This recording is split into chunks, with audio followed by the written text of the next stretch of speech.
Ayan, good evening everyone. So we are moving to another chapter, to a new chapter, chapter 6 um in the book of Pastor Prince. Oops. The prayer of protection. Yan. It shall not come near you. Yan. Father God, we thank you that today your word is going to drop into our hearts. You have very special word, very special bread for us that will nourish us, that will take us through, Lord,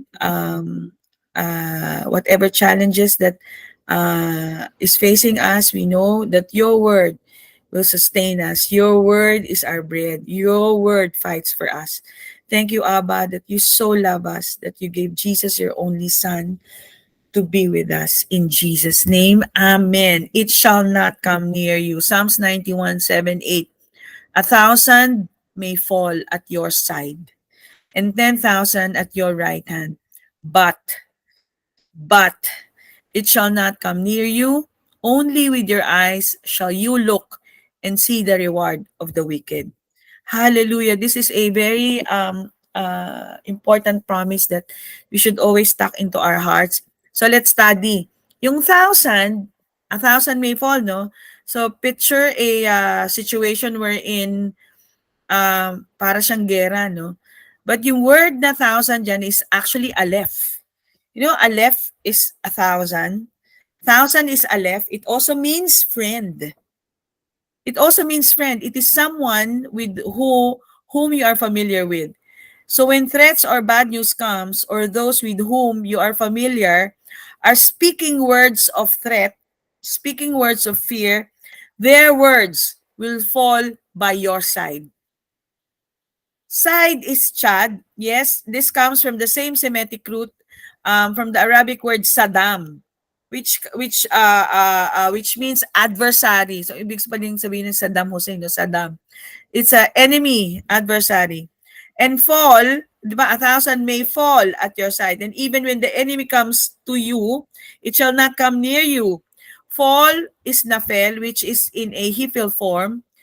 They will be caused to fall, terminated, or dropped, as sure as the word of God is declaring to you and I tonight. Hallelujah. 1,000 may fall at your side. Because God Himself is by your side. He is our friend. Hallelujah. And then sabi 10,000, 10,000 at your right hand. 10,000 is rebaba, which means numerous. The word also has the concept of leadership. The resh, ito yung resh, yung first Hebrew letter. And the double bet, double yung bet, no? Resh, bet, double yung bet, indicates those in power or leadership who strike at your heart. Sino ba yung mga yan? Eh di mga boss, di ba? Or yung mga politicians. This is even a greater threat than negative words from friends or those who you are familiar with. For these are negative words coming from someone in leadership or who can exercise power over you. Like a boss or a governmental official, or even a pastor, Christian teacher, or a Christian book. So what the Lord is saying, even 1,000 may fall at your side, and 10,000, parang even if someone, a boss comes against you, right? Their words will fall at your side if they are words that threaten our peace or our security in God, then these words will not come near us. Hallelujah. How practical, no? Hallelujah. So yung right hand dyan, okay, right side, di ba? In Isaiah 41:13, for I, the Lord, di ba this is our word? Your God will hold your right hand. So the Lord, no, He's really our friend, and He wants to hold our hands all throughout. Saying unto you, fear not, I will help you. Fear not, I will help you. Yung right hand dyan is yamen or right hand. Yamen, yamen, right hand. The word for right hand in Hebrew is yamen, and it means this, right hand. So it's yod, mem, nun. The yod of a message, the yod speaks of a message from heaven. Di ba yung yod, yod, hey, bab, hey. The hand of grace. Di ba? The hand from heaven. The mem speaks of revelation. from heaven, and Nun tells you that this revelation will give you strength and power. This revelation will give you strength and power. The word that is being dropped now, right? It's going to strengthen you. Fear not, I will help you. Yung numerical value of the word right hand is yung Yod 10, di ba? Alam natin na each letter of Hebrew has a numerical equivalent. Yod is 10, Mem is 40, Nun is 50, for a total of 100%. 100%, 100. Other words in Hebrew which have a value of 100 and are related to the right hand are chaka, which means to wait. So when we are in that waiting period, di ba, yung kaba, di ba, another Hebrew word is we intertwine our thoughts with God's thoughts over us. His thoughts are higher than our thoughts. So we weave our thoughts with His thoughts. So it's 100%. Even today in Israel, an Orthodox rabbi can cross a street, very busy street, by simply holding up his hands and bringing the tips of the 3 fingers together. Parang yan, ano? Ganyan. And the traffic will stop and wait for him to cross. Yan. So, another word with a value of 100. Remember yung value ng 100, di ba? Ito yung right hand. Okay, so kaya natin inaaral. Kasi kabit-kabit yan eh. Another word with a value of 100 related to the right hand is yada, which means to praise, which is so important, and we will come back to this again in the end. Yada, which means praise. Many ancient Hebrews would praise God by lifting up their hands to Him as inviting God to take hold of the right hand. So when we raise up our hands, we are saying to God, Lord, hold hands tayo, di ba? Right? Inviting God to take hold of the right hand with His so they can share their hearts with each other. The word for beloved friend is yad-yad. Yad-yad, which means hand in hand. Parang ganyan, ano? 2 people joining their right hands like in a handshake, we're really saying that they were going to share their hearts with each other. That's why when we pray, we hold hands, right? Hallelujah. So, ano naman yung another word? Another word with a numerical value of 100 is as yamen, right hand, is lahaim, lehem, which means lahaim, which is to fight. Diba? To fight. The right hand of God is a symbol of God fighting for us. Hallelujah. The word lehem also is the same, has the same letters as lahaim. Yung bread is to fight. So eating is fighting, diba? The word lehem, which means bread, also has the numerical value of 100. So the right hand of God symbolizes His provision for our material needs. Kita natin yan sa Psalm 78, 24, 25. So finally, hindi ko pala na-animate. So anyway, finally, the number 100 itself symbolizes fulfillment or completion of a task. In ancient times, when a servant or a king fulfilled or completed his mission, he was said to sit at the right hand of the king. This did not literally mean he had a seat at the right hand of the king, but that he had completed his mission. And this will really bless you. In 1 Peter 2:3 in the NASB, if you have tasted the kindness of the Lord, the word kindness is krestos, and the root is kraomai, meaning to furnish what is needed, to furnish what is completed, diba? Because we are at the right hand of the Father, diba? His mission is already completed. We have His krestos, we have His kraomai. Meaning we are furnished what we are needing, what we need. Abba furnished for us what was needed. He gave us all things that pertain to life and godliness. So there's nothing we lack in life. He finished it all. The Mirror Bible says, once you have tasted pure grace, you are spoiled for life. Spoiled nga sa Singapore. Spoiled for life. Grace rules. The Lordship of Jesus is established upon His kindness, the dynamic of His goodness. So the Hebrew word used in the Greek Septuagint. Okay, ano again yung Greek Septuagint? Greek Septuagint is the Greek translation of the Old Testament. Okay, The Hebrew word used in the Greek Septuagint for Christos is tov. And you know that tov means good. Bas, pag you are greeting the good morning in Hebrew, boker tov. Morning good. Yan. Kasi yung boker is morning. Tov is good. So morning good. Tov means to function how God designed you to function. It means to be whole and to be complete. Tov means to function how God designed you to function. It means to be whole and to be complete. So the ancient root meaning of this word is it is a house, you, the house, the temple of the Holy Spirit, surrounded by grace, beauty, love, and prosperity. In 1 Corinthians 6:19 says, you know that your bodies are the temple of the Holy Spirit, in whom you have from God, and you are not your own. And the Mere Bible says, do you not realize that your body is the sacred shrine of the Spirit of God echoing within you? Hallelujah. So it is a finished life. We were created to walk in goodness, to live life surrounded by love, beauty, peace, divine health, prosperity, and to experience wholeness in every area of our life. Grace is not something God gives to man to serve God better or get through circumstances in life. No. In the garden, there was no darkness, no death, no poverty, no lack, no sickness, no disease. There was only good, because Abba Daddy God is so good and only goodness can flow from Him. And I would like to quote Malcolm Smith on this. The word believe means to say amen, yamen, to rest in the work of another, to give oneself up and to surrender to another. So it's finished. It's a life of rest.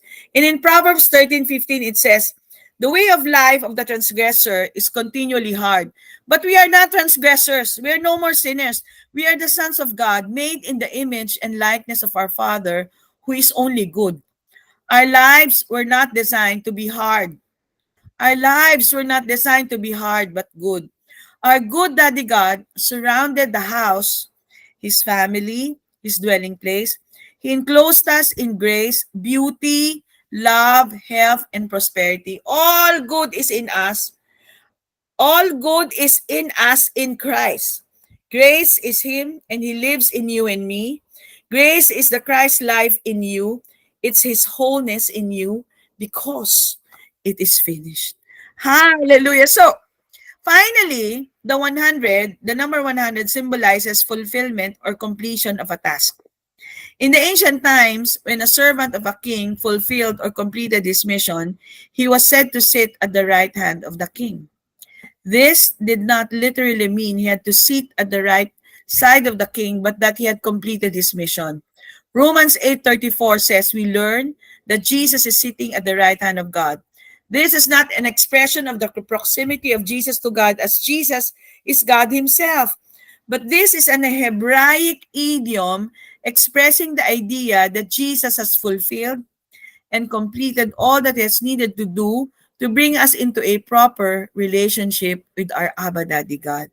Hallelujah. So, which now brings me to this, because when you say 1,000 may fall at your side and 10,000 at your right hand, picture this in as the sea of humanity during the time of Jesus, who were sick at the seashore. In Luke 4:40, but the Lord, because of His compassion, He did not let these people to be sick. In Luke 4:40, when the sun was setting, all those who had any that were sick, di ba? Thousands falling at the side and 10,000, di ba? But the Lord is so compassionate. He doesn't want people to be falling by the 1,000 and 10,000.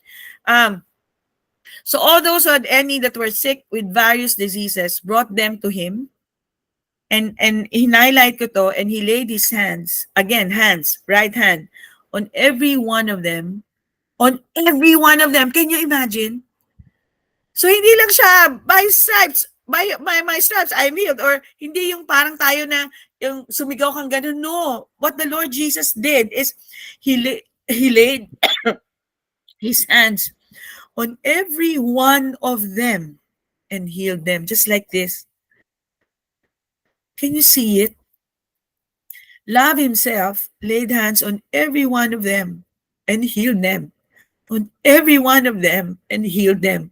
This is not a picture of Jesus laying hands on each person, as in laying his hand on their head and saying a blessing as we do today. Lay, laying hands on a person and praying for them to be healed. Wait lang, nabilaukan ako. It's not like that. He really spent time. Jesus, our Lord Jesus, intentionally, purposely, intimately went to each person and took their faces in his hands, turning their face to face and eye to eye, looking into their eyes, communicating with words, touch, and with his eyes, his complete, perfect, adoring love for them. So healing took place. Healing took place as they saw their wholeness reflected in their eyes. Healing took place as they saw their wholeness reflected in their eyes. That's why yung song na turn your eyes upon Jesus, look full to his wonderful face, and the things of earth will grow strangely dim in the light of his glory and grace. Healing took place as they saw their wholeness reflected in their eyes. And in Matthew 21, verse 9, it says, that the multitudes went before, and those who followed cried out, saying, Hosanna to the Son of David. Blessed is he who comes in the name of the Lord. Hosanna in the highest. You know that the meaning of Hosanna is God save us. Akala ko dati praise the Lord, but ang Hosanna pala, ibig sabihin ng God save us. Verse 10 and 11 says, they were declaring this is Jesus. In other words, they were confessing who he was.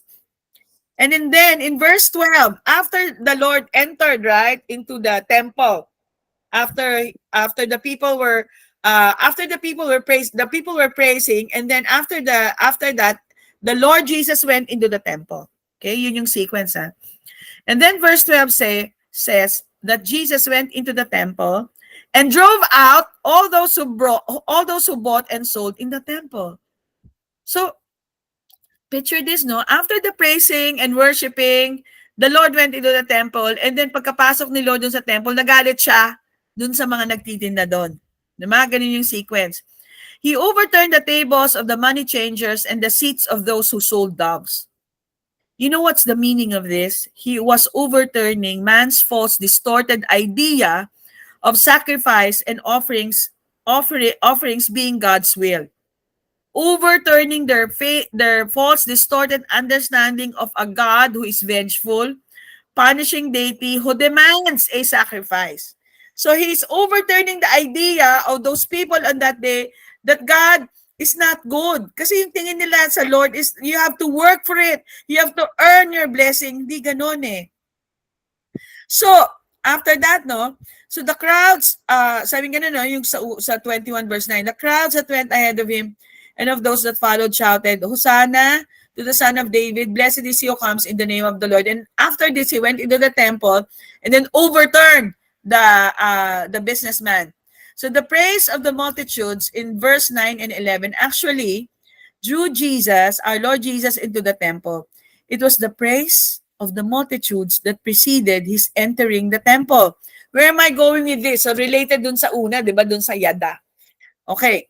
Our body is the temple of the Holy Spirit. We are the temple of God. Excellent in our identity. Great in our being. And so we see here that the praise literally drew Jesus into the temple. And once he was in the temple, he began to drive out the defilements that were robbing people of life. And once he was in the temple, so Nakita niyo yung revelation dito? He began to drive out the defilements that were robbing people of their lives. So, we read in verse 14, and then after that, no? So, anong ibig sabihin nito? Anong ibig sabihin nito?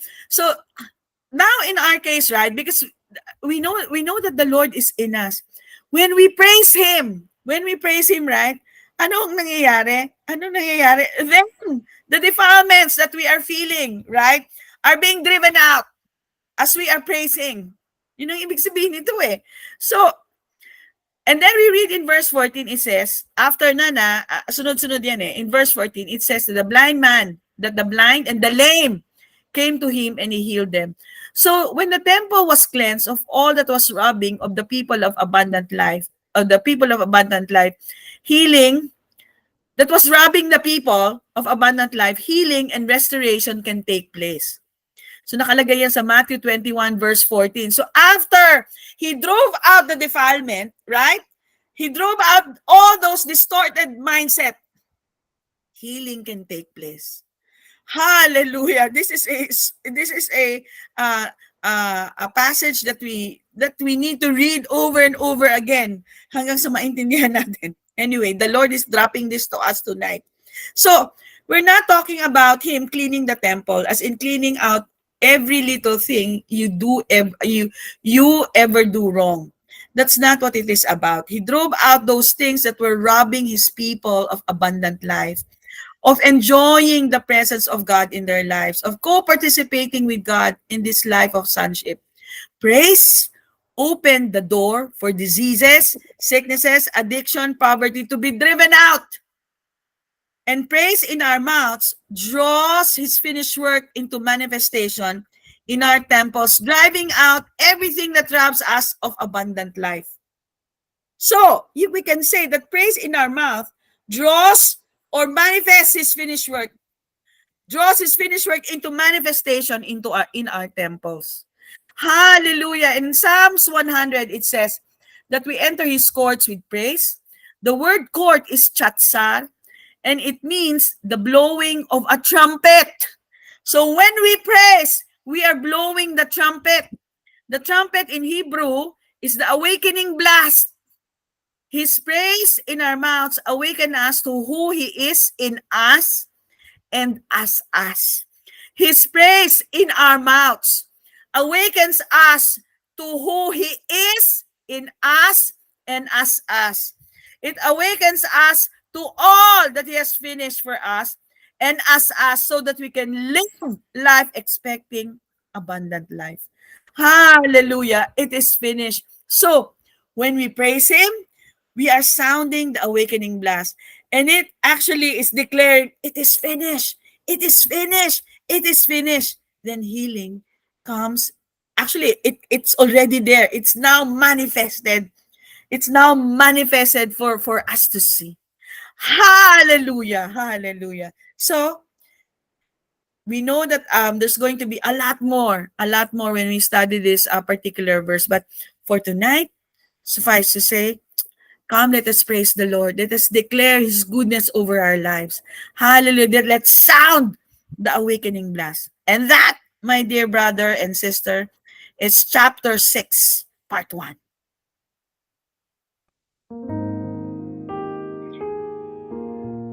We thank you, Jesus, and we remember the cross.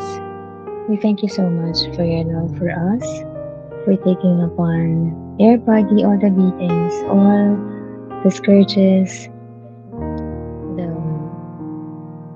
the pains, the hurts, Lord.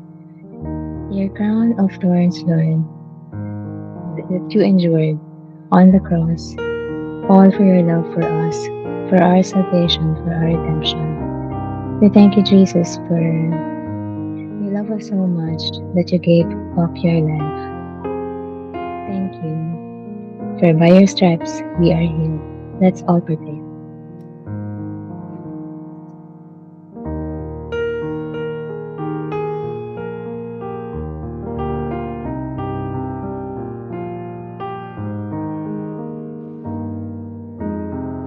Let's hold the cup. Jesus, thank you for your blood. Your blood that cleanses us washes away our sins of past, present, and future. Your blood allows us to be in union with you, and we are made the righteousness of God through you. Amen. Lord Jesus, thank you Amen. for you.